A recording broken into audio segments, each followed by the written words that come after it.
Hi అండి, welcome to happy home foods. ఈరోజు మన రెసిపీ వచ్చేసి మెంతికూర పప్పు అండి. ఈ 150 గ్రాములు కందిపప్పు అండి. వీటిని పావు గంట సేపు నానబెట్టుకున్నాను. ఇప్పుడు కుక్కర్లో వేసేసుకుంటున్నాను. తగినన్ని నీళ్లు పోసుకొని మనం ఈ పప్పుని మెత్తగా వండుకుందామండి. కొద్ది పసుపు వేసి పప్పు పొయ్యి మీద పెట్టేశానండి, ఉడుకుతుంది. ఇగో ఇప్పుడు ఈ బుడ్డ మెంతికూర కట్టలు ఇవి మొత్తం 9 కట్టలు. ఇవన్నీ మనం కట్ చేసుకుందాం. టమాటాలు, పచ్చిమిర్చి, ఉల్లిపాయ పప్పు ఉడికేలోపు ఇవి కట్ చేసుకుంటాను. ఇప్పుడు మన పప్పుకి తాలింపు వేసుకుందామండి. ఆయిల్ వేడయింది, తాలింపు వేగుతుందండి. ఉల్లిపాయలు వేసుకుందాము. దంచి పెట్టుకున్న చిన్నుల్లిపాయలు, ఇదంతా 1 నిమిషం ఫ్రై చేసుకుందాం. ఇప్పుడు ఎండుమిర్చి, కరివేపాకు వేసుకుందామండి.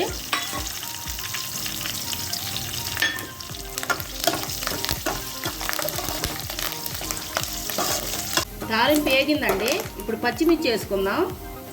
ఇదిగోండి, ఈ 10 మిరగాయలు నేను దంచి వేసుకున్నాను. దీన్ని కొంచెం 1 నిమిషం ఫ్రై చేస్తాను. టమాటాలు వేస్తున్నాను. ఇదిగోండి 3 టమాటాలు చిన్న ముక్కలు. దీన్ని మనం ఒక 5 నిమిషాలు ఉడకనిద్దామండి మెత్తగా, టమాటా మగ్గే వరకు. 5 నిమిషాలు అయిందండి. టమాటా చూసారా, మగ్గిపోయింది. అసలు టమాటా కనిపించట్లేదు. ఇప్పుడు నేను కొంచెం ఇంగు వేస్తానండి, ఇందాక మర్చిపోయాను. చాలు. ఒక్కసారి కలిపి మెంతాకు వేసుకుంటాను. మెంతాకు వేసుకుందామండి. ఇప్పుడు దీంట్లో పసుపు 1/2 స్పూను, 1 స్పూను కారం, సాల్ట్ తగినంత పప్పుకి. ఇప్పుడు ఇదన్నిటిని కదిలించి ఒక 5 నిమిషాలు సిమ్లో పెడతానండి. మగ్గనియాలి దీన్ని సిమ్లో పెట్టి బాగా. ఇదిగోండి 5 నిమిషాలు అయింది. ఆకు ఉడికిపోయింది, ఆయిల్ కూడా బాగా పైకి తేలిపోయిందండి. ఇప్పుడు మనం పప్పు వేసుకుందాం. ఈ మెంతికూర పప్పు చాలా టేస్ట్గా ఉంటుందండి. ఇప్పుడు దీన్ని ఒకసారి కదిలిచ్చేసి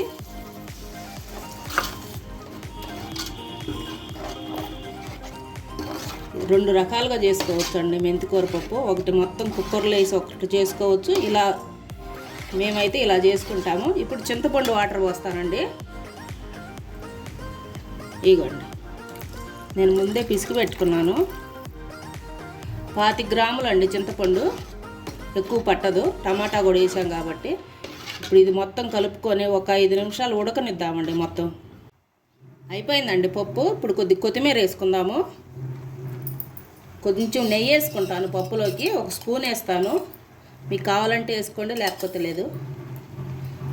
ఇప్పుడు దింపేసుకుంటున్నానండి. అయిపోయింది మన మెంతికూర పప్పు. ఇంతేనండి, మన మెంతికూర పప్పు రెడీ అయిపోయింది. మీరు కూడా సేమ్ ఇలాగే ఒకసారి ట్రై చేయండి. మా వీడియో కనుక మీకు నచ్చితే లైక్ చేసి షేర్ చేయండి. మళ్ళీ ఇంకో వీడియోతో మళ్ళీ కలుద్దాం.